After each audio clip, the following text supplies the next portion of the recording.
안녕하십니까. 증시각도TV 시청자 여러분, 투자자 여러분 반갑습니다. 여러분이 기다리시는 투자인사이트 시간, 그리고 여러분들이 정말 기다리시는 분이 오셨습니다. 유튜브 최고의 이코노미스트시죠? 우리 86번가의 정강호 대표님 오셨습니다. 어서 오십시오. 네, 안녕하십니까. 네, 안녕하십니까. 요즘 아주 종횡무진이세요. 아, 예, 그렇습니다. 방송인 되셨어요, 네네. 요즘에. 네, 저도 요즘에 방송인이라고 말씀을 드립니다. 네. 22년도 최고의 그 어떤 전망을 내놓으셨고, 이제 23년도에는 유튜브 공식 그 최고의 이코노미스트, 증시각도기가 뽑은 2023년 한국 최고의 유튜브 이코노미스트 정광호. 맞죠? 네. 감사합니다. 일단은 예전에 이제 올해 들어오면서 이제 정 대표님이 말씀하신 것처럼 저는 이제부터는 정말 거시가 별로 중요해지지 않는 상황에 들어온 거 아닌가 하는 생각이 드는데 어떻게 보시는지요? 네, 그런 부분이 실제로 저는 FOMC 회의 날에 드러나는 것 같습니다. 그러니까 예전 같으면 회의 날 당일날 무슨 말 한마디 하면 막 플러스 마이너스 2, 3%씩 변동성이 컸었는데 최근에 보시게 되면은 이제 주목은 엄청 많이 하는데, 그러니까 뭐 예를 들어서 이제 각종 매체에서 이걸 생중계를 하시잖아요. 그런데 그렇죠. 가보면 정말 몇만 명의 실시간 시청자가 있을 정도로 엄청 보고는 있는데, 막상 근데 그 당일날에 변동성, 그 다음에 그 다음 날이나 전후로의 변동성은 많이 줄어든 것 같습니다. 네네. 그러니까 그런 점 자체가 지금 뭐 매크로 쪽에서 제일 끝판왕에 있는 연준에 대해 가지고서 가격 반응 자체가 그렇게 이제 변동성 좀 낮아지고 있다는 것이 뭐 그것보다도 더 중요한 거, 결국에는 이게 진짜 우리가 침체로 가는 거냐, 기업 실적이 좋은 것이냐 나쁜 것이냐, 그쪽으로 명확하게 이제 시선이 이동한 것 같습니다. 네. 네. 지금 그 미국 시장을 보면 연준의 입장과 주식 시장은 옆에서 좀 관찰하고 있는 것 같고, 채권 시장 입장이 쫙 상반됩니다. 그 패드워치에 봐도 패드워치가 아주 혼란스러운데, 이번 6월달 패드워치는 갑자기 그 동기월이 거의 한 90%였다가 갑자기 한 80%로 줄고, 금리 인상 생각을 조금 20% 정도까지 올리고, 근데 그 연말께 보면은 한 서너 번 금리를 내려야 된다는 생각을 하고 있고, 아주 저희들끼리 얘기하면 개판이에요. 그렇죠. 지금 채권 시장 개판인데. 네. 채권 시장과 지금 연준이 마치 싸우고 있는 것처럼 경기에 대해서 힘겨루기를 하고 있어요. 그리고 또 연준 대표주자 블러드는 웃기지 마라, 니 잘못 생각하고 있어, 지금 이러고 있는데, 우리 정 대표님의 의견 궁금합니다. 일단은 제가 지금 펀드를 운영 안 하고 있다는 게 너무 이제 다행이에요? 다행이라는 생각을 하고, 왜냐하면 너무 이게 결정 내리기가 힘들지 않습니까? 근데 그나마도 주식 매니저들이 지금 채권 매니저보다는 상황이 훨씬 나은 것이다. 그렇지, 훨씬 낫지. 라는 생각을 했거든요. 왜냐하면 그 말씀해주신 그대로입니다. 지금 워낙에나 이게 연말이 어떻게 될까. 당장 다음 회의에서도 지금 의견이 완전히 일치가 안 되고 막 이런 아주 이런 대혼동의 시간에 있거든요.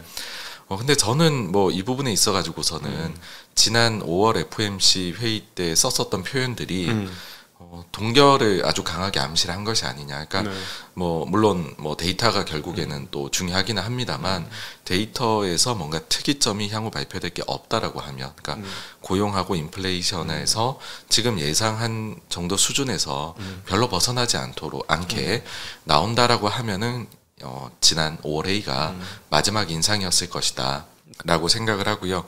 그렇게 보는 이유 자체는 그 성명서의 표현들이 좀 많이 바뀌었습니다, 이번에. 근데 그 바뀐 표현의 양태 자체가 과거 2006년도에 금리를 계속 인상을 해 나가다가 마지막 인상을 했을 때, 그러니까 마지막 인상이 그 중반에 6월이었었거든요, 2006년.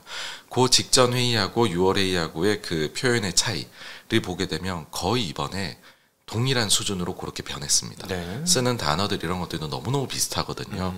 그런 점을 미루어 보았을 때는 동결에 강하게 얘기한 게 아닌가 이고요.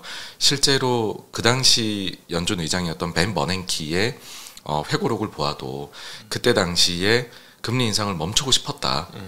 그래서 그런 표현을 썼다라는 투로 이제 회고록에 적어놨거든요. 그러니까 그런 걸로 봐서는 이번에 지금 파월 의장도 그런 전략을 동일하게 사용하는 것이 아니냐 싶어서, 저는 뭐 특별한 일이 없으면 이번이 마지막이었을 것이다 이고, 여기에서 놀라운 점은요, 2006년도에도 그와 같은 표현들을 넣었음에도 불구하고 이거는 저는 사실 이게 이제 확인을 제가 해본 건 아니고 그 티밀하우스 기자가 자기가 이제 트위터에다 올렸더라고요.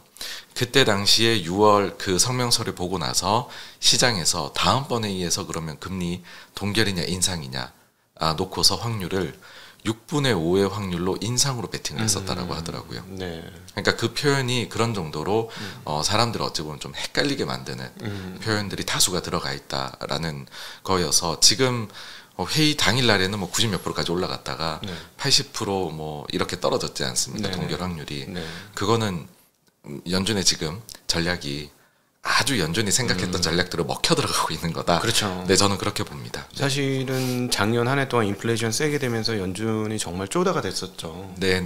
근데 올해는 완전히 채권 시장을 손에 쥐고 흔드는 느낌? 네. 그래서 제 채권 시장의 입장에 대해서 한번 어떻게 생각하시는지 그래서 전 그게 궁금하거든요.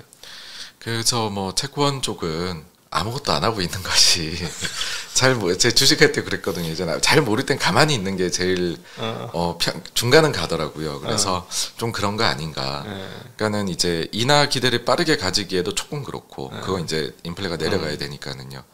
그러니까는 뭐 그렇다고 침체 베팅을 강하게 하기에도 또 뭐 고용시장이나 이런 게 워낙 독특해서 그 가능성을 또 막 엄청 높은 가능성으로 베팅을 하기도 그렇고 그렇다라고 하면은 경제가 만약에 이제 받쳐준다라고 하면 그렇지. 그러면은 금리는 여기에서 이제 동결 그러고 과거에 평균적으로 뭐 이제 90년대 이후로 이렇게 놓고 보면은 마지막으로 인상한 이후에 첫 금리 인하까지 11개월이 걸렸다라고 하더라고요. 네. 물론 이제 그 전에 것까지 넣게 되면은 60년대까지 넣게 되면은 뭐 7개월 정도 이렇다라고 합니다.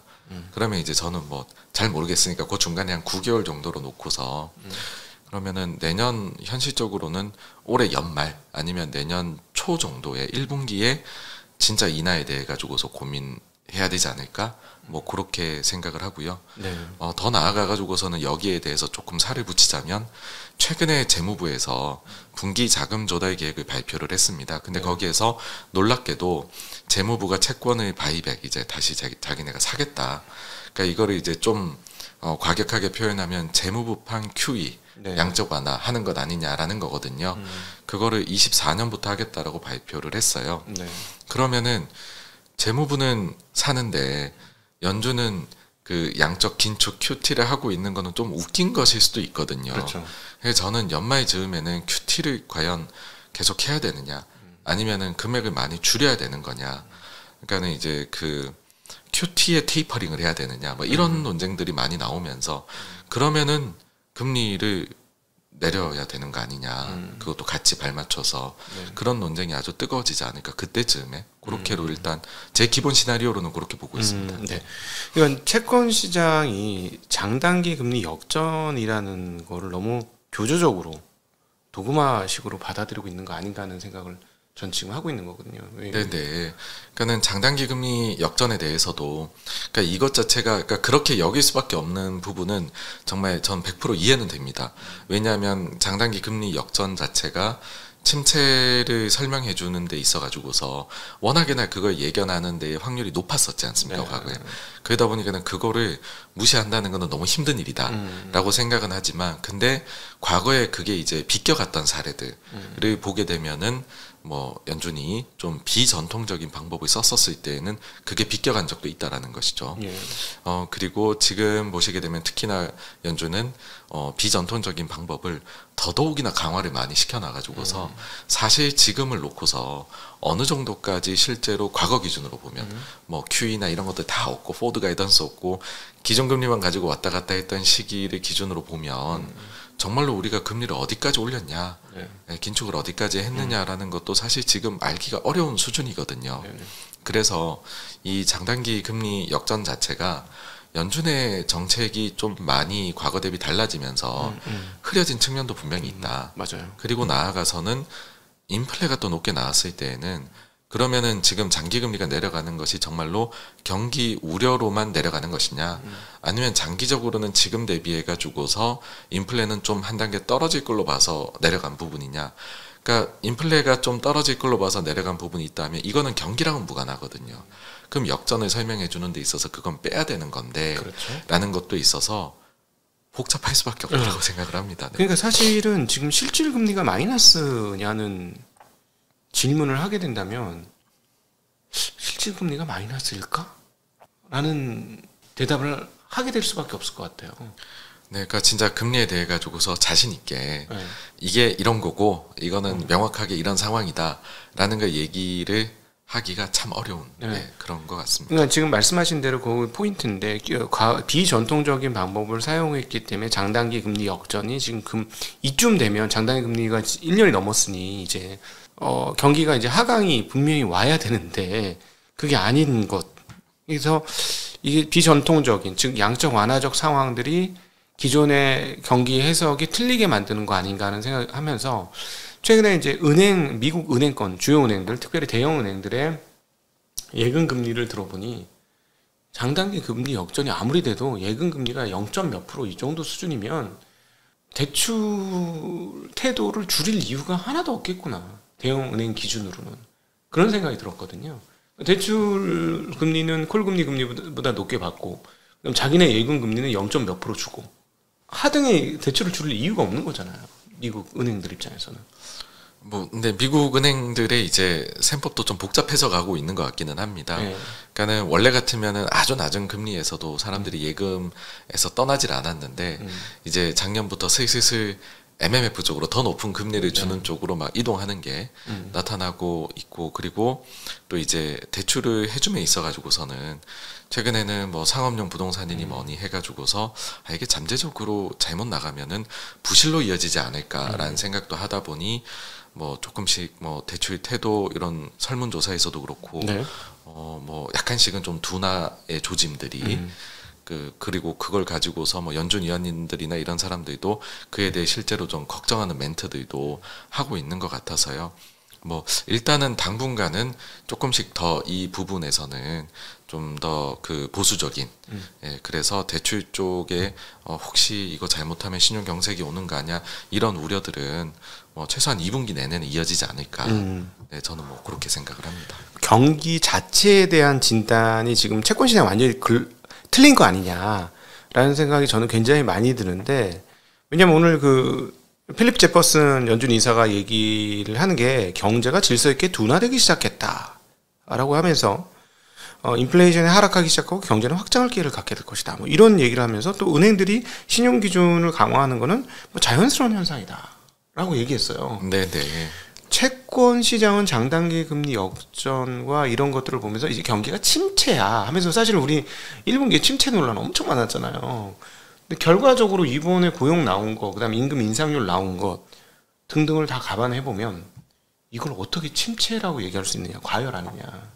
그러니까 경기 진단이 틀렸기 때문에 채권 시장이 저렇게 많이 엇박자가 난 게 아닌가 하는 생각도 들거든요. 경기 네, 과열에 네. 대해서 경기 진단을 어떻게 하시는지. 그래서 저는 이제 좀 그러면 이제 침체에 대해 가지고서 더 설명력이 높은 데이터가 뭐냐라고 하면은 결국 100%의 설명력을 그동안 보였던 거는 실업이었었거든요. 그렇죠. 네. 그러다 보니까 그러면은 고용에 더 금리 역전보다도 그러니까 금리 역전도 되게 중요하긴 하지만 고용 쪽에 더 초점을 맞출 수밖에 없겠다라고 생각을 하고요. 그렇게 했었을 때 고용 시장이 경험해보지 못한 고용 시장을 지금 겪고 있다라는 것이죠. 뭐 그렇죠. 워낙에나 일할 사람이 없어가지고서 엄청 고민을 하고 있는 그런 상황을 겪고 있다 보니 조금 둔화는 분명히 나타나고 있으나 그럼에도 불구하고 실업이 과연 급증을 과거처럼 할 것이냐. 실업이 급증해야지 또 침체가 오는데요. 그렇게 했었을 때 막 실업이 그렇게 급증을 하지 않는 모습이라는 거죠 지금까지는요. 그러니까요. 네. 그렇게 돼버리면은 이 상황에서 같으면은 원래 같으면 교과서적으로는 침체가 와야 되는데 아주 독특했었던 고용 시장이 침체를 막아버리게 되는 네. 그런 지금은 저는 힘싸움에서는 그림으로 가고 있는 것이 아닌가. 그래서 저는 침체보다는 침체 빠질 위험보다는 침체 빠지지 않을 가능성이 더 높다라고 생각을 합니다. 그러니까 지금 침체 논란을 하기보다는 과열이냐 과열 아니냐의 논쟁을 해야 되는 거 아니냐. 고용만 정말 너무 놀랐어요. 이번까지도 실업률이 빠지는 걸 보면서 데이터가 잘못된 건가? 맞다면 이건 우리가 완전히 미국 경기 완전히 그동안에 수많은 주식시장 참가자들, 애널리스트, 이코노미스트들이 했던 전망들이 완전히 딴 세상에 있었구나라는 생각이 들었어요. 어떻게 보십니까?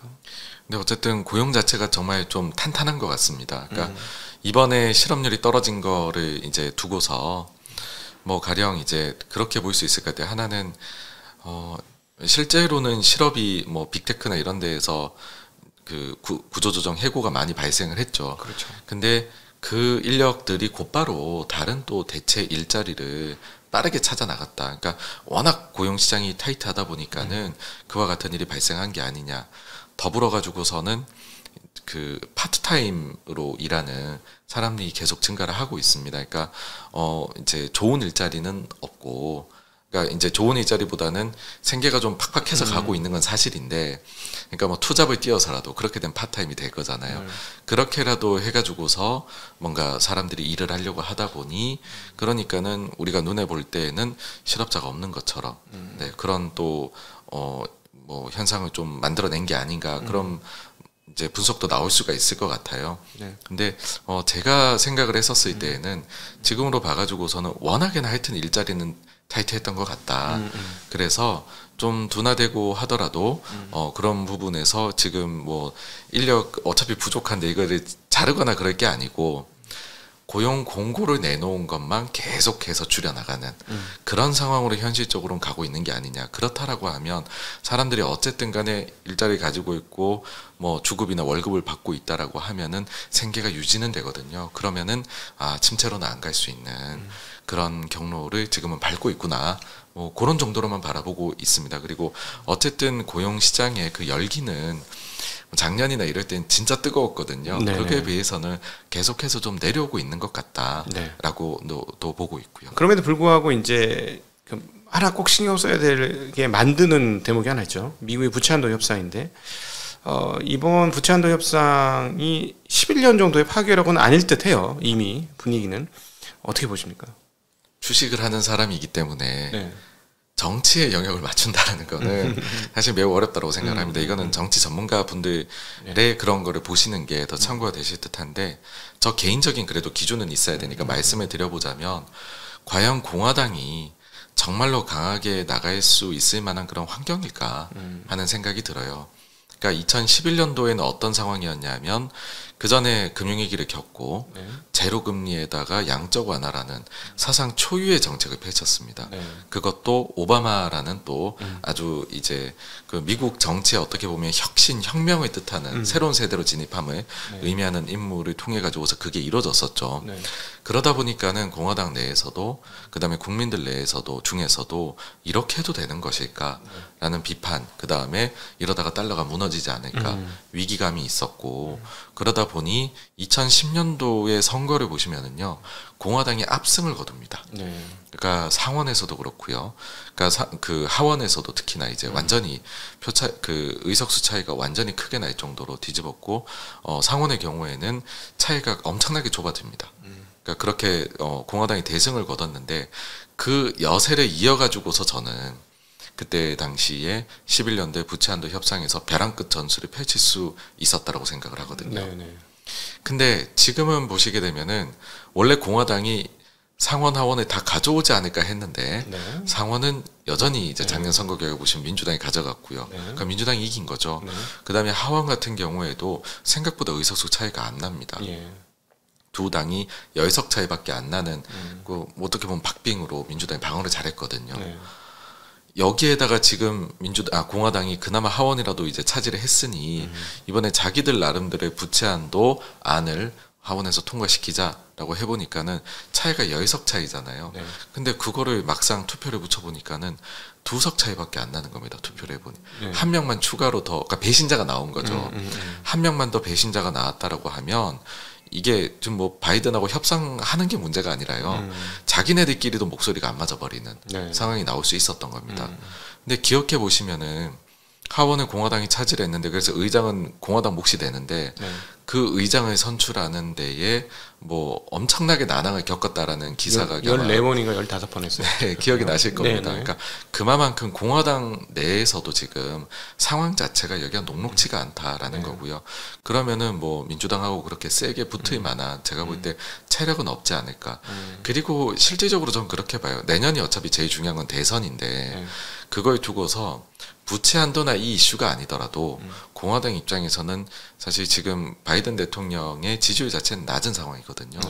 공격할 거리는 무궁무진하다라고 저는 생각을 합니다. 그러니까 굳이 이걸 가지고서 본인들 입장에서도 이게 잘못돼서 주식시장이 무너지면 누구 때문에 그래요? 공화당 때문에요. 이런 부담을 지는 거는 좀 정치적인 부담이지 않을까라고 생각을 합니다. 그래서 뭐 저는 그렇게까지 험한 거를 안 보고 좀 여기에 넘어갈 수 있지 않을까라고 보고 있습니다. 일단 이미 한번 그 오늘 지금 영상을 찍고 있는 오늘 그 사자 대담 면담이라고 해야 되나요? 그거 했고요. 양당 상원 대표하고 바이든 대통령 만났고 일단 깨졌다고 뉴스가 나옵니다. 근데 10일 날 또 만난대요.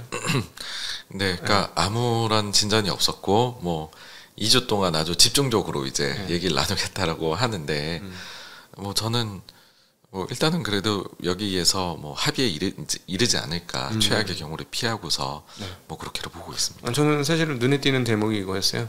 그 메카시 하원 의장이 우리에게는 2주밖에 시간이 안 남았다라고 얘기하고 나와서 전 그 얘기를 듣고 얼마나 반가웠는지 모르겠어요.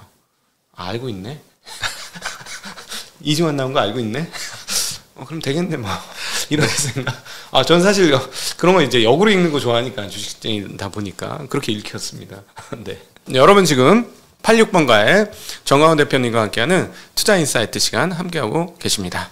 자 이제 1부에서는 그 미국 시장에 대한 거시경제에 대한 이야기를 좀 했었는데 이제 조금 한국으로 좀 넘어와서 이야기를 좀 해봤으면 좋을 것 같아요.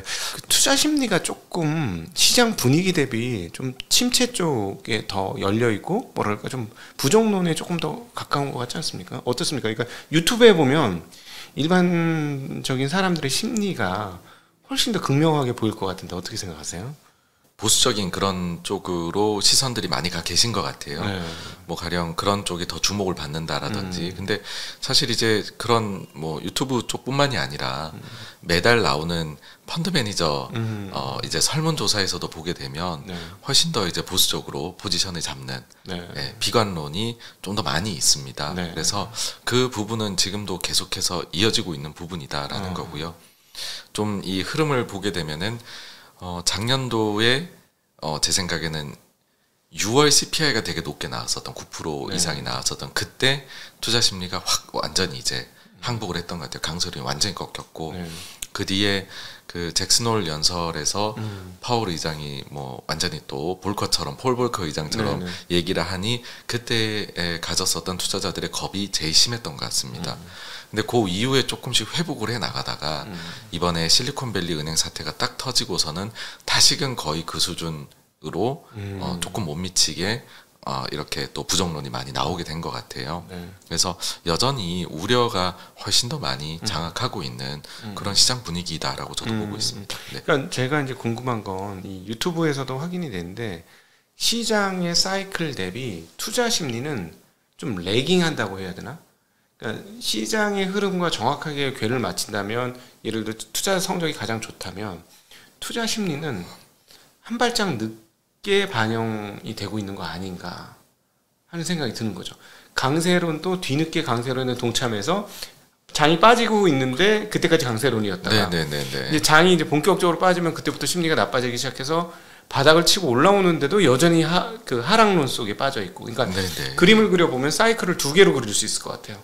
사람들의 심리와 실제 시장과의 시장 심리는 상당히 실제 시장 대비 레깅이 나타난다. 그게 뭐 3개월이든 6개월이든. 전 요즘에 이제 저도 유튜버니까 그걸 꾸준히 관찰해 보니까 이거 이분들이 말이야 이게 한 3에서 6개월씩 레깅이 나타나네.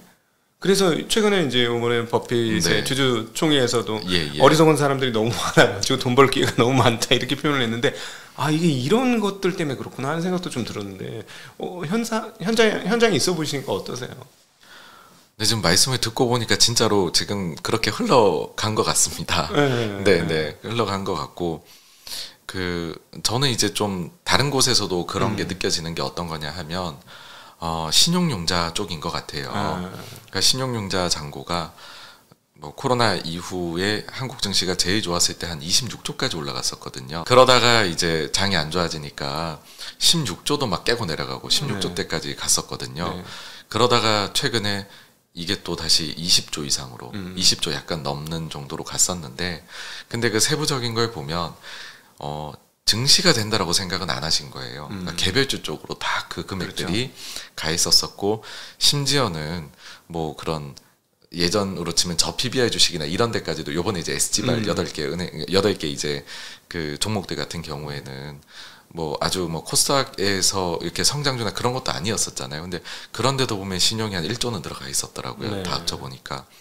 그래서 막상 삼성전자는 신용잔고가 반년 전 대비해서 반토막이 나 있는데 그 늘어난 4조가 누가 늘어났느냐라고 보니까는 다 개별주들이 늘어나 있었다라는 거죠. 그랬는데 요 얼마간에 한 열흘 정도 사이에요. 막 그 엄청나게 막 터지고 난리가 났었잖아요. 그런 종목들이요. 그렇죠. 그러고 나서 보니까는 융자 잔고가 1.6조에서 1.7조 정도가 급격하게 줄었더라고요. 순식간에 쑥 빠졌습니다. 18조입니다 지금. 네. 그러면은 사실은 그 정도면 시장에서 열기는 전혀 없다고 봐야 되거든요. 네. 융자 잔고가 그 정도라고 하는 거는 그렇지. 옛날 최저 10월 작년 10월 달 막 이럴 때 16조 수준이었으니까. 네, 그 정도 잔고다라고 하면 심리 자체가 이거는 장이 된다라고 보는 사람은 그러니까는 안 떨어진다라고 보면 다행이었었던 것 같고요. 그렇다라고 해봤자 크게 가는 건 아니고 종목이다. 해가지고서 하셨다가 지금은 이제는 그것마저도 이제는 다 정리를 하고 진짜 빠지는 거 아니야? 라고 했을 때 보여지는 이 레버리지거든요. 그래서 저는 여기서도 보면서 느끼는 게 심리는 굉장히 좀 부정적이구나 라는 걸 거기서도 느끼고 있습니다. 사실은 업자들 중에 성공적인 업자들은 지금 강세장이라고 여기거든요.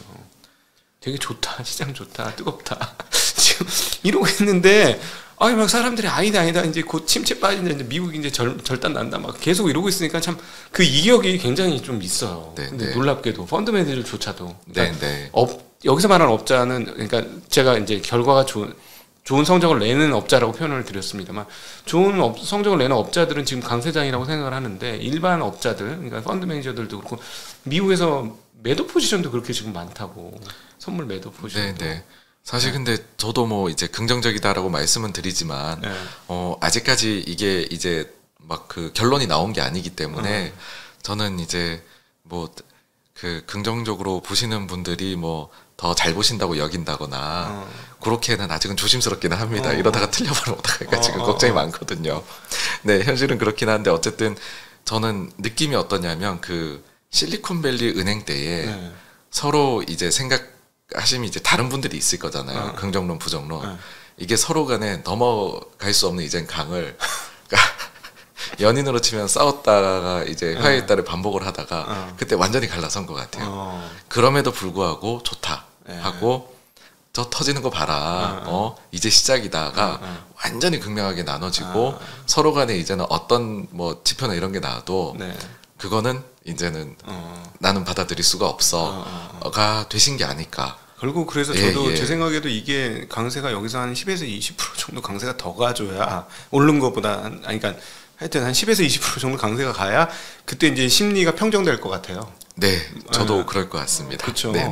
그럼 결국 또 7, 8알에 사람들이 뛰어드는 거잖아요. 주식시장이 진짜 한창 강세일 때. 만약에 코스피가 여기서 올라간다면 1, 20%라 해버리면은 3,000 얘기하는 거거든요. 2,800 넘어가고 막 이런 거잖아요.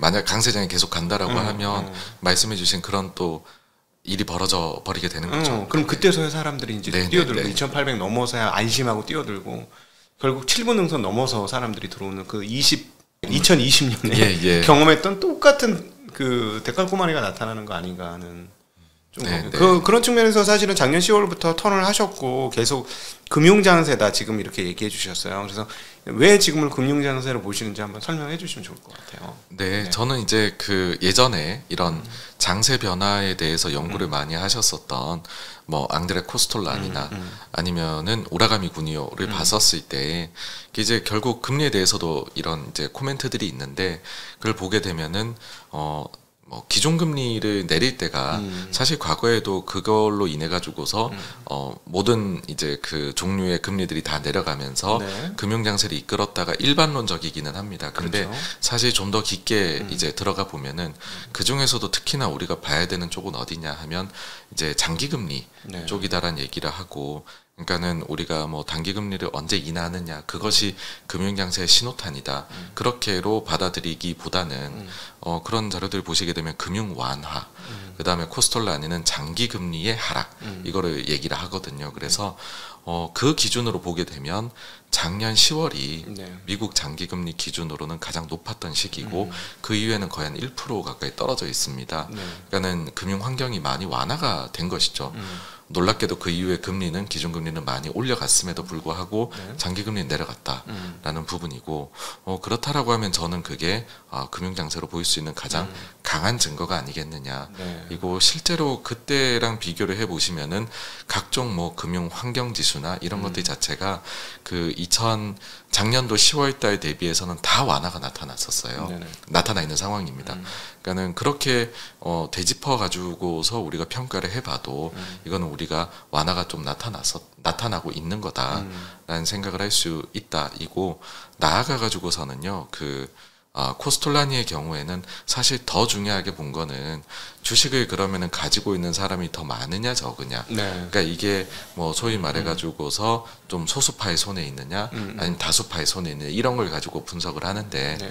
뇌동. 네, 부하뇌동파. 부하 뇌동파에 있느냐, 소심파에 있느냐. 네. 얘기를 하는데 지금 뭐 어떻게 해가지고 보시더라도. 이게 다수가 뛰어들어가 있는 거는 아니거든요. 네. 그러니까는 뭐 실망을 해가지고 떠나시는 분이 더 많으면 많았지 지금 여기에서 매수를 하거나 이런 사람들은 소수의 사람들이다라는 거죠. 네. 그러니까 그런 점을 봤었을 때에도 이게 오히려 금융장세에 저는 맞다라 보고 있고 오히려 그러다 보니까는 여기에서 조금 더 잘 좀 나아가게 되면 문제 있는 것들을 조금씩 해결해 나가게 되면 실적 장세로 여름에는 가지 않을까라는 게 저는 뭐 기본 가정입니다. 이 금융장세 다음에는 이제 실적장세가 펼쳐지는데 그 실적장세에 대해서도 한번 설명해 주시면 좋을 것 같아요. 네네. 그 실적장세에 대해 가지고서도 저는 이제 보는 부분은 뭐냐 하면은 결국은 예상치, 기대치가 올라가야 된다라고 생각을 해요. 그러니까 작년도 보시게 되면은 1분기에서 3분기까지 또 계속해서 전년 동기 대비 미국 기업들의 이익은 성장을 했었습니다. 하지만 그럼에도 불구하고 주식 시장은 계속 빠졌거든요. 왜 그랬을까를 생각을 해보면은 미래 추정치에 대해 가지고서 그러니까 어닝 서프라이즈 정도가 계속 낮아져 왔고요. 그러니까는 이익의 질이 점점 뭔가 실적 내는 게 기대치 대비해서 사람들의 그 은근히 기대가 있거든요. 이만큼 잘 나왔으니 이번에도 이만큼 잘 나올 거야. 근데 예상치보다 잘 나오긴 했지만 점점 그게 줄어드는 거예요. 네. 그러다 보니까는 미래 이익에 대한 예상치도 점점 눈높이가 낮아져 가는 거죠. 그러면 주가가 빠져도 미래 12개월 이제 주당 순이익 기준으로 PER을 계산해 보면은 주식이 빠졌는데 PER이 내려가지 못해 버리는 겁니다. 그러니까 그런 식의 상황이 펼쳐졌는데 지금은요.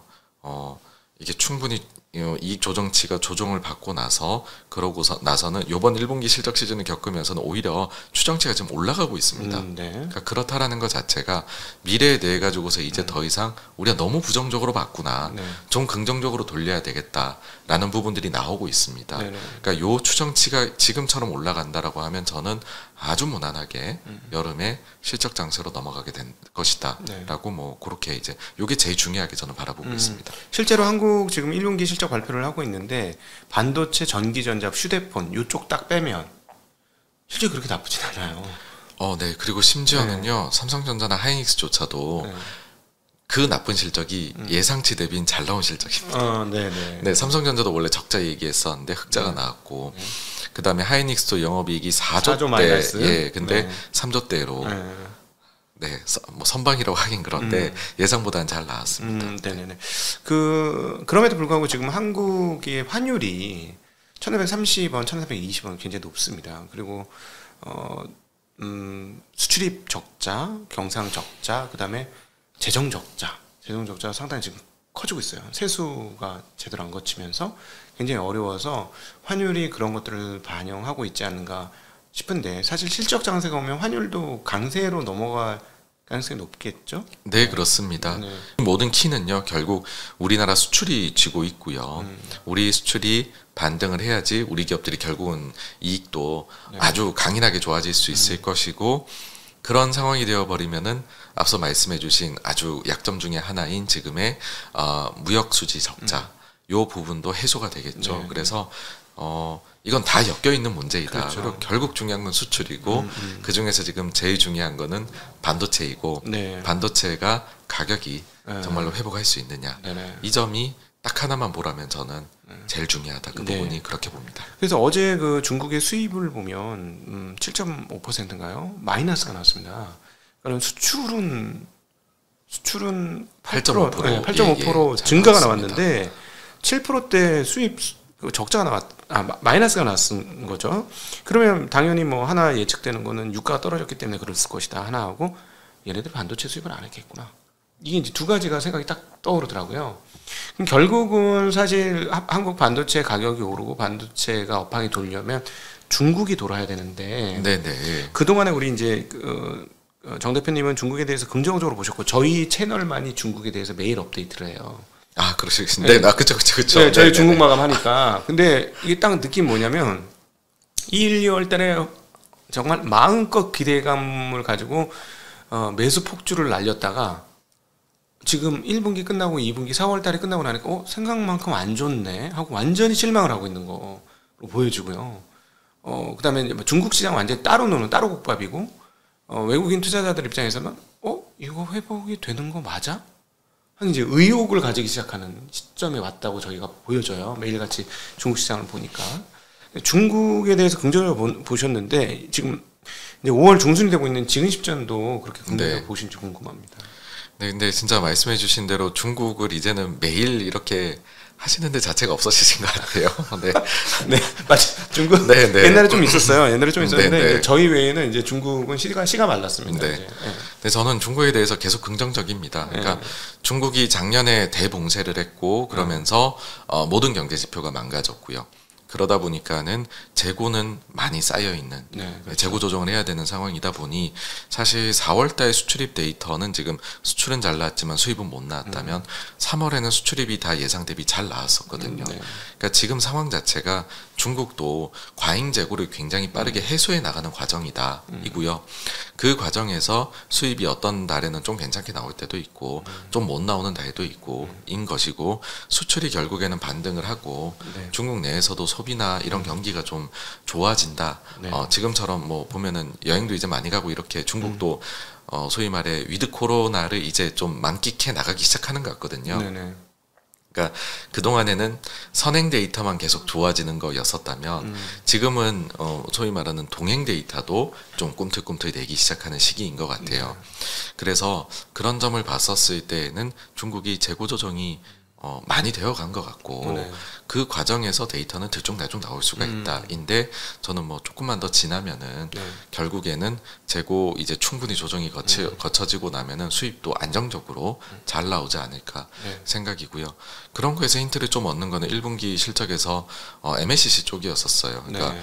실적이 예상보다 잘 나왔는데 이유로 드는 것이 중화권 업체들에서 많이 가져갔다 네. 였었고, 그렇다라는 거는 이거를 이제 나눠서 보게 되면은 IT 쪽에서도 제일 그나마 재고 수준이 양호한 게 MLCC였거든요. 네. 그러니 여기 먼저 이제는 좀 돈이가 가져가는구나. 그러면 높았던 다른 쪽들도 내려가게 되면 네. 지금 내려가고 있으니까요. 그러고 나면은 사가겠구나. 저는 뭐 그렇게 보고 있습니다. 네. 참고로 반도체보다 더 많은 숫자가 쓰이는 게 MLCC입니다. 반도체 칩 한두 개 달면 MLCC 수십 개, 수백 개를 달아야 되는 게 전자기기의 특성이니까요. 그거 잠깐 첨언해서 설명드리고요. 근데 이제 그 많은 사람들이 이제 중국을 감정적으로 보다 보니까, 게다가 이제 미국과 중국이 이제 무역 전쟁을 하면서 얘네는 정말 안 좋아질 거야라고 많은 사람이 생각하면서 이제 중국을 지웠어요. 근데 사실 수출 보면 저 수출을 어디다 했겠나 생각해 보면 결국 유럽하고 미국인데 수출이 늘어났다는 거는 뭐 무역 굉장히 잘하고 있는 거고 수입이야 뭐 재고 조정 때문에 그렇다고 쳐도 그러니까 우리가 너무 중국을 뭐랄까 너무 많이 무시하고 있는 거 아닌가 국제 정세로 인해서 그런 생각도 드는데 중국에 대해서 어떻게 보시는지도 궁금합니다. 그러니까 중국의 경우에는 결국에는 코로나가 너무 많은 거를 좀 그러니까 2000 이제 처음에 발생을 했을 때에는 오히려 아주 제로 코로나로 이득을 봤었죠. 그러다가 남들은 풀어가는데 뭐 백신이나 이런 것도 좀 이제 뭐 지지부진하면서 중국은 오히려 22년도에는 피해를 입었죠. 그 정책으로 인해 가지고서요. 그래서 23년도에는 좀 다시 한번 그 위드 코로나 우리도 가면서 부양책도 쓰면서 한번 해보자라는 게 나오는 것 같고 일단은 보시면은 계속해가지고 뭐 GDP 성장률이나 이런 거에서 글로벌 기관에서 중국에 대해서는 상향이 이어지고 있습니다. 그렇죠. 처음에 5%였는데 이제 6%를 향해 가고 있어요. 네. 네. 그래서 여러분들도 생각해 보시면은 다른 게 아니라 중국이 처음에 위드 코로나 한다라고 했을 때 그러면 사망자가 도대체 얼마나 증가를 할까? 과연 정상적으로 위드 코로나 저기는 뭐 화이자 백신 이런 거 맞지도 않았는데 할 수 있을까 했는데 생각보다 그게 물론 데이터를 좀 조작했다라고 볼 수도 있겠지만 네. 근데 시신이 만약에 정말 너무 증가를 하면 그건 안 되거든요. 네. 근데 지금으로 봐서는 위드 코로나를 뭐 중국의 백신이 그동안 맞았던 게 정말로 좋았던 것인지 중국 쪽에서도 아주 무난하게 위드 코로나로 가고 있거든요. 그러니까 그런 점들은 시장의 예상치를 저는 뛰어넘는 부분이다라고 생각을 해요. 그래서 결국에는 중국 쪽이 뭐 저는 예상보다는 더 빠르게 좋아지고 있는 게 아니냐이고 그러면은 중국 쪽에 영향을 많이 받는 게 유럽이거든요. 네. 그래서 유럽 쪽도 여기에서 또 이득을 봐가지고서는 좀 뭐 전쟁이나 이런 것 때문에 가스 가격 때문에 힘들었는데 좋아지는 경로로 가게 되지 않을까 그렇게 보고 있습니다. 네네. 저희들 사이에 알려지기로는 우리 정 대표님은 아이돌바로 이렇게 좀 알려져 있어요. 엔터를 과거에 투자도 오래전부터 하셨고 성공적인 투자 경력도 거기서 가지고 계시고 그래서 이제 엔터 좋게 보실 거는 당연히 인식을 하고 있는데 주가 좀 많이 올랐거든요. 그래도 여전히 긍정적인지 하고 한국의 또 그 긍정적으로 장기적인 추세로 봤을 때 어떤 섹터가 긍정적으로 보이시는지 좀 궁금합니다. 그러니까 저는 뭐 아주 편애하는 섹터입니다. 그러니까 제가 제일 좋아하는 섹터이기 때문에 저한테 어떤 질문을 언제 주셔도 저는 엔터가 좋은 것 같습니다라고 말씀을 드리거든요. 감안을 하고서 여러분들께서 들어주셔야 되고요. 그런 편향이 있습니다.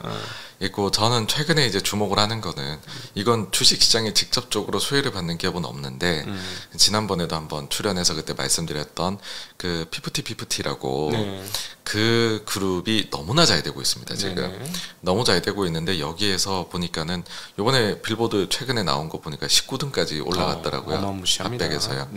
근데 더 올라갈 것 같거든요. 한 5위까지도 올라갈 것으로 지금 예상이 되는 것 같은데 한국 사람들의 입장에서 보면 그냥 밋밋했는데 말이죠. 네.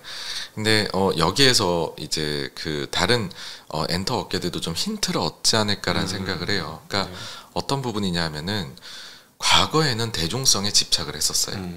그러다가 실제로 소비를 할 수 있는 팬덤형으로 우리는 가야 된다. 그렇게 벌써 한 10몇 년 전부터 바뀌었죠. 그래가지고서 다들 이제 뭐 이 가수가 어마어마하다는데 근데 대중은 아무도 몰라요. 그런 식으로 아이돌파는 소위 말해 그 사세로 이제 그들이 사는 세상으로 진행이 되어 갔었고 근데 그 전략이 주주들 입장에서는 회사라는 측면에서는 너무나 옳은 전략이었었습니다. 네, 왜냐하면 현금 창출을 할 수 있는 방법이니까요. 그렇게 해가지고 갔는데 사실 저는 그런 생각이 들거든요. 왜 그렇게 갔을까라고 하면 이제 엔터 업계 관계자들이 보기에는 그런 생각을 한 거죠. K-팝은 결국 변두리 문화다라는 생각을 가졌던 것 같아요. 그러니까 대중적으로 우리가 글로벌로 쭉 나가가지고서는 별로 이거는 경쟁력이 없지 않을까. 우리는 우리 사랑해주는 사람들한테만 최고로 집중하면 돼. 근데 그건 어떻게 보면은 스스로를 조금 이제 우린 변두리야 라는 마음을 가지고서 저는 나온 거라고 생각을 하거든요. 그런데 세상이 많이 변한 거죠. 뭐 BTS, 블랙핑크가 나오면서 글로벌에서 그리고 코로나 동안에 유튜브에서 뭐 스타가 된 또 우리나라 K-팝 그룹들이 많거든요. 우리가 어느샌가 변두리에서 메인으로 조금 넘어간 거죠. 근데 저는 재밌게 봤던 게 뉴진스가 노래가 좀 대중적이다라는 말씀들을 많이들 하시잖아요. 네. 그러니까 듣기에 좀 편안한. 그러니까 뭐 대중 이제 원래 같으면은 팬덤을 잡으려면은 좀 이제 그 강하게 뭔가 뭐랄까요, 이렇게 강인함 이런 임팩트를 팍 줘야 된다라는 것이 성공 공식이었다라고 하면 뭐 걸크러쉬 이런 걸 해야 됐다라고 하면 뉴진스는 그러지 않고 그 나이대에 보여줄 수 있는 그런 정말로 아주 이제 그 아이돌스러움 이런 것들을 보여줬는데도 엄청나게 잘 된다라는 거. 그리고 그게 또 미국에서도 먹힌다. 막 그 미국 스포티파이 순위에 올라가고 했었으니까는요. 그걸 보면서 저는 이제 하이브 쪽에서 어마어마한 노력을 한 거다라고 보거든요. 그러니까 대중성을 갖추고 있는데, 근데 그 내면에 보면은 그 안에서는 뭐 비트나 이런 거부터 해가지고서는 전부 다 팬덤을 잡을 수 있는 장치는 또 다 마련을 해놨어요. 그러니까 소위 말해 돈을 쏟아 부었습니다. 제가 볼 때는 이거는 진짜 뭐 초기 어마어마하게 한 거예요. 초기에 알려진 바로 정산이 빨리 됐다고는 하지만 초기 제가 들은 바로는 400억인가 600억을 초기에 쏟아부었어요. 그러니까 정말 딴 데서는 할 수 없는 투자를 해가지고서 이것도 되네 였거든요. 아, 케이팝이 이제는 이 정도까지도 커졌네 인데 50-50는 어떠냐면은 처음부터 그냥 팬덤 그건 아니고 우린 대중으로 가겠다로 노래가 나와버린 거거든요. 근데 그게 먹힌 거거든요, 지금요. 그렇다라는 거는 수많은 제가 볼 때 이제는 기획사 이제 이 전략을 담당하시는 분들한테 엄청난 숙제가 간 거다라고 봐요. 그러니까 우리 생각보다 괜찮네거든요. 그냥 우리가 하고 싶은 거를 해도 괜찮지 않을까? 우리가 너무 우리는 대중을 지향하면 안 되고 팬덤형으로 가야 된다라는 데에 어찌 보면 우리 체급이 이미 이만큼 커졌는데 우리 스스로 저평가를 해서 사로잡혔던 게 아닐까라는 저는 생각도 들어요. 그래서 근데 다만 여기에서 어떤 점이 있냐면 이쪽은 뭐 좋게 말하면은 상대방의 거를 잘 차용하는 거고요. 그러니까 벤치마크를 하는 거고요. 나쁘게 말하면 카피 잘합니다. 네, 그래서 이 성공 공식을 다른 데들도 분명히 가져가는 데가 있을 거다라고 보고 그러면은 엔터사들의 저변이 또 한 번 넓어지겠죠. 그러니까 저는 뭐 여기가 절대로 서로 간에 레드오션 게임이라고 생각을 안 해요. BTS가 나왔다라고 해서 예를 들어 기존의 기획사들이 잘 나가던 3대 기획사들이 매출이 줄었습니까? 더 잘 됐어요. 사실 기반을 넓혀준 거죠. 네, 그걸 가지고서 절호의 기회가 됐었거든요. 마찬가지로 뭐 50-50가 잘 된다고 해서 다른 데 전략은 그럼 틀렸냐? 다른 데들은 그러면 이제 여기서 가라앉느냐? 그게 아니라 저 전략도 괜찮네. 저것도 우리가 한번 써먹을 수 있는 데는 써볼까? 하면은 또 한번 이게 지평이 넓어질 수 있는 거거든요. 그래서 저는 이거 자체가 상당히 좋은 기회로 작동을 하지 않을까. 이건 굉장함을 하여튼 던져줬다라고 그렇게 생각을 합니다. 그러니까 이 말씀을 듣다 보니까 우리나라 이제 업종이 그 뚜껑이 열릴 때가 있었습니다. 화장품 같은 경우는 국내에서만 있었던 업체들이 갑자기 뚜껑이 열리면서 중국이 열리면서 중국 수출을 했고, 그리고 뭐 여타 다른 업종도 그렇죠. 제약바이오 쪽도 국내에서만 머물고 있다가 뚜껑이 열리면서 해외 쪽까지 판매가 되니까 갑자기 글로벌 밸류에이션이 되게 됐는데, 엔터도 그렇죠. 이제 대중이 우리나라 사람들만 있었다가 세계 대중이 우리나라에서 무슨 음악이 나올지를 기다리고 있고 어떤 내용들이 나올지를 기다리고 있는 상황으로 바뀌었으니까 한국 사람들이 한국을 잘 인정을 못하는 것 같아요. 그걸 보면. 네. 저는 그 점이 느껴지는 게 지금 보시게 되면은 서구권에서 굉장히 성공을 했다라고 평가를 하잖아요. 근데 서구도 두 개로 나뉘거든요. 영미권하고 유럽권으로 나뉘는데 영미권의 순위는 굉장히 좋습니다. 근데 유럽권은 가보게 되면은 순위가 좋지가 않아요. 아직까지는. 이제 듣기 시작을 하는 거죠. 이게 퍼져나가서. 근데 그나마 그 유럽권 중에서도 K-팝이 더 많이 좀 알려져 있고 소구가 되는 국가가 어디냐면 독일이거든요. 독일은 이미 여기가 50위권으로 들어와 있습니다. 스포티파이에서 순위가요. 그러니까 그렇다는 것 자체가 좀 K-팝 이제 리스너들 사이에서는 뭔가 조금 이슈가 됐어 하면 들어본다라는 거죠. 그러니까 그 정도로 저변이 넓어졌다. 이제 다들 이제 앨범 내시고서 한 번씩은 BTS에 감사를 해야 됩니다. 이거 그럼요, 맞습니다. BTS가 다 이거는 이만큼 열어놓은 거거든요. 맞습니다. 근데 그런 거 자체가 우리가 말씀해주신 대로 정말로 우리가 넓어졌구나. 스스로를 조금 더 칭찬해도 된다. 전 그렇게 봅니다. 수출 뚜껑이 열린 거죠. 이제 본격적으로. 그래서 좀 과하게 좀 와닿으시라고 말씀드리면, 마이클 잭슨이 신곡 내면 도대체 무슨 신곡이 났어? 일단 사놓고 보자. 이런 심리가 있었던 것처럼 K-팝에서 어떤 노래가 나왔으면 어떤 노래가 나왔는데 한번 듣고 보자. 이런 개념으로 좀 바뀌었다는 거죠. 네, 네. 그런 분위기로 이제 그렇습니다. 세계 네. 모든 이목이 K-팝에서 이제 다음 노래가 뭐가 나올 거야, 다음 콘텐츠가 뭐가 나올 거야를 기다리고 있는 상황으로 이제 서서히 바뀌고 있는 과정이다. 그래서 이제 앞으로도 뭐 단기적으로 많이 올라서 조정받을 수는 있으나 무궁무진하게 발전할 수 있는 기회가 있다. 네, 그렇습니다. 특히 또 지금 이제 본격적으로 제로 코로나에서 위드 코로나로 넘어가서 네. 공연이 막 이렇게 실제 성적들이 나오고 있잖아요. 네. 거기에서 팬덤 증가가 정말로 눈에 띄거든요. 그렇죠. 네, 그리고 기업들은 엔터 기업들은 그동안 정말로 어떻게 보면 절반이 묶여 있는 상태로 사업을 한 거거든요. 공연이 얼마나 큰 비즈니스인지는 그렇죠. 네. 네. 근데 그게 이제 되니까는 네. 뭐 실적 같은 부분에서도 제가 볼 때에는 뭐 놀라움을 주지 않을까 그러니까 그렇게 생각을 그 합니다. 돔 같은 건 한번 모이면 수백억. 네, 한 번 네. 매출이 한 번 수백억씩이라면서요. 그렇습니다. 네, 그 네. 투어를 다 해야 수백억이 아닌 거죠, 그게. 네, 그러니까 뭐 왜냐하면 거기에다가 또 굿즈도 네. 그날에 팔게 되고 하다 보니까 네. 그리고 또 돔구장에서 돔 이런 공연을 하게 되면 광고까지 붙습니다. 기업 광고까지. 네, 그렇죠. 그러니까 이 자체가 네. 어마어마한 콘텐츠 사업이고요. 네. 끝나고 나면 그거 가지고서 또 이제 2차 저작권 사업까지도 이어지기 때문에 네. 하여튼 공연을 엔터사들이 해야 됩니다, 무조건. 네. 그러니까는 그 저희 채널에 오셨던 그 유진증권의 이 애널리스트께서 말씀하셨기를 과거에 돔까지 가는데 보통 4, 5년 이상 정상급 아이돌이 4, 5년 이상 걸렸는데 이제 2, 3년 정도로 거의 절반 가까이 시간이 단축됐다. 네, 네. 이건 과거에 있을 수 없었던 일이었다. 이렇게 네. 표현을 하거든요. 네, 맞습니다. 네. 네, 네. 저도 아주 저하고 친한 그룹이 하나 있잖아요.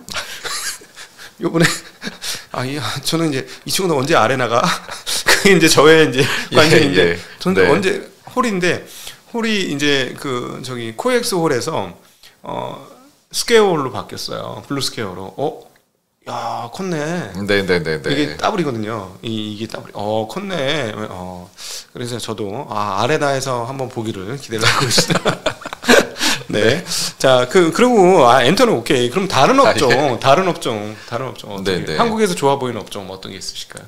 그러니까 결국 뭐 결이 하나인데요. 네. 지금 이제 뭐 회복이 되고 실적 장세로도 넘어갈 수 있다라고 하면 뭐 이거는 우리나라 기업들 전체적으로가 좋아질 수밖에 없습니다. 우리가 워낙 경기에 대해 가지고서 타는 그렇지. 기업들이 많다 보니까는요. 뭐 대표적으로 그냥 나래비 세워 보시면 위에서 반도체부터 해서 쭉쭉쭉쭉 다 그런 기업들밖에 없습니다. 생각보다 지금 너무 잘하고 있는 데가 자동차가 너무 잘하고 있는 것 같아요. 자동차 어떻게 보세요? 그러니까 자동차가 그거죠. 이제 피크아웃 할 거야 했는데 그러니까. 자꾸 피크아웃을 안 하니까 네. 이러다가는 피크아웃을 해도 과거 대비 이익 체력이 몇 단계 올라가 있는 그러니까요. 거 아니냐라는 얘기가 네. 나오는 거죠. 네네.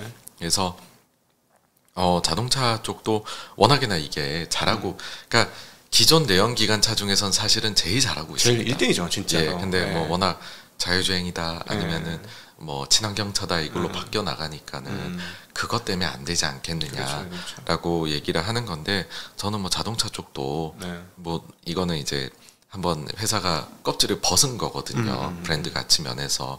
그러니까는 충분히 뭐 매력적인 분야라고 네. 생각을 합니다. 근데 지금 좀 어떻게 보세요? 이제 그 한국의 그 지금 섹터별로 따져보면 반도체하고 전기전자, 휴대폰이 죽어가지고 디스플레이까지 3대장이 죽었잖아요. 휴대폰, 반도체, 디스플레이. 이게 다 죽었으니까 좀 어렵다. 그래서 전반적으로 안 좋다는 건 이해가 되는데 그 나머지 부분들을 보면 자동차가 생각보다 너무 잘하고 잘 버티고 있고 만약에 렌터카까지 미국에서 잘 팔게 되면 전기 렌터카까지 팔면 밸류에이션 상향 요인이 있는 거니까 그건 오케이.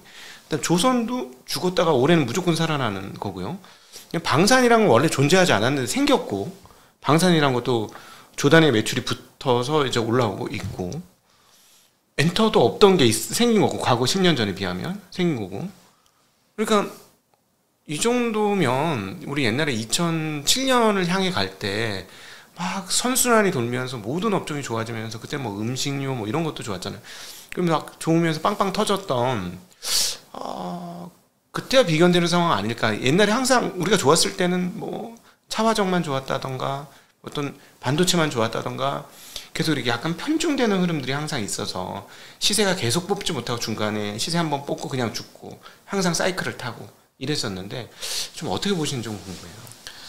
그러니까 저는 우리 기업들이 전체적으로 대응을 잘 해나가고 있지 않느냐라고 생각을 하고, 그래서 말씀해 주신 대로 섹터별로 쭉 이제 소고법을 해보면은요, 그렇게 약점이 있는 곳이 없더라고요. 네, 그래서 그러면은 만약에 예를 들어 뭐 내 수준은 되게 안 좋을 수도 있죠. 뭐 부동산 경기나 이런 등등해서 안 좋을 수도 있다 하는데, 그래서 보면은 그래서 주가가 여기서 더 빠질 수 있을까 싶을 정도로 굉장히 많이 이미 철퇴를 맞고 있습니다. 대표적인 은행 업종이죠. 배당률이 10%까지 올라갔어요. 지금. 그래서 그런 거를 보면서 그렇게 약점을 발견하기가 우리가 지금은 좀 오히려 뭐 어떻게 들리실지는 모르겠습니다만은 약점을 발견하기가 좀 어렵다라는 생각이 많이 듭니다. 네. 혹시 그러면 나 이제 유튜브하고 방송인 때려치고 주식 투자 전업으로 다시 한번 해야 되는 거 아니야, 이런 생각 안 드세요? 그런 유혹 안 느끼십니까? 지금 한국 시장 보면? 저는 뭐 유튜브 하면서 투자도 이렇게 하고 있으니까는요. 근데 뭐 사실 그렇긴 한데 만약에 여기에서 또 그만하고서 주식이 너무 좋으니까 한번 해볼까? 뭐 그런 생각을 하기에는 다른 게 아니라 너무 여기 이제 발을 깊게 들여놓은 것 같아요. 좋게 보이면 좋아 보인다는 얘기를 많이 하고 다니고 이제 그렇게로 뭔가 넘어가게 되는구나라는 생각을 많이 합니다. 그럼 이게 이제 내 제2의 인생으로, 나중에 이제 나이 먹고 제3, 제4 인생은 어떤 게 있을지 모르겠지만 네. 제 인생으로 받아들이면서 이제 간다. 네네. 집에서도 괜찮아 하세요? 뭐 네네 그렇게 제가 이제 이건 영 딴말이기는 한데 예전에 제가 그 고등학생 때 어떻게 하다가 뭐 어떤 이제 제가 그때 머리가 너무 많이 아파가지고서 뭐 용하다는 데들은 다 찾아갔었어요. 병원을? 아마 뭐 병원뿐만이 아니라 뭐 절에도 가보고 막 그런 민간요법 이런 것들도 해봤었거든요.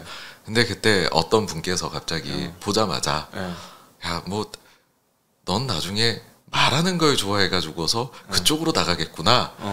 그게 되게 기억에 남았었는데 어쩌다 보니 지금 그렇게 됐습니다. 네. 그러시군요. 이제 그 결정체 중에 하나가 지금 투자의 역사는 반드시 되풀이된다. 첫 번째 정광훈 대표님의 첫 번째 책입니다. 제가 이게 오늘 나왔어, 책이. 그래서 저는 반드시 대담을 할 때, 책 대담을 할 때 반드시 원칙이 책을 읽어보고 대담을 해서 오늘 이 책 얘기를 이렇게 펼쳐놓고 단 한마디도 안 한 이유가 제가 안 읽어봤어요. 오늘 나왔기 때문에. 그래서 조만간에 제가 이 책을 읽고 책과 관련된 대담을 다시 할 겁니다. 다시 할 거고, 그래도 이제 첫 번째 책이니까 보신 분들 중에 우리 정광훈 대표님 좋게 보신 분들은 한번 읽어보시기를 권해드리고, 대신에 이 방송 이후에 주문하셔야 돼요. 그래야 야, 증시각도 TV가 좋구나 이렇게 하면서 계속 나오시거든요. 딴 데보다 여기가 좋구나 이러고 나오셔야 되니까. 네, 그렇고 책 내용 한번 설명해 주시죠. 네. 뭔가 코로나 시기가 워낙에나 주식을 제가 볼 때는 아주 짧고 굵게 역사 공부하기에는 참 좋았던 시기였던 것 같아요. 이번 사이클이 진짜 기가 막히는, 뭐든지 다 들어있는 것 같은 느낌. 예. 정말 희노애락이 녹아있는. 그러다 보니까는 여기에 대해 가지고서 우리가 정리를 해두면 좋겠다. 나아가서는 이제 거기에다가 더 다른 사례들도 좀 살을 붙이고요. 뭐 그리고서는 여기에서 좀 뭔가 우리가 힌트를 얻어서 향후에는 그러면은 좀 어떤 방향으로 생각하면 좋을까까지를 좀 담은 책입니다. 네. 제가 읽어보고 대담 따로 준비해 보도록 하겠습니다. 증시각도기 투자인사이트 시간 80번가의 정광훈 대표님과 함께 그 미국과 거시경제에 대한 이야기를 나누었고요. 그리고 한국 지형에 대한 이야기, 투자 지형에 대한 이야기도 나누었는데, 대체적으로 한국 지형에 대해서 특별히 더 긍정적으로 보시고 계신 것 같아요. 그래서 우리 투자하는 업자들 입장에서는 이거 좀 심상치 않다라는 느낌도 들어요. 최악의 상황에서 정말 신기하게도 심상치 않다. 왜냐하면 기업들 실적이 지금 대표 기업들은 빠져 있지만 나머지 기업들이 받쳐주고 있어서 이게 과연 어떻게 진행이 될까 굉장히 신기한 상황이거든요.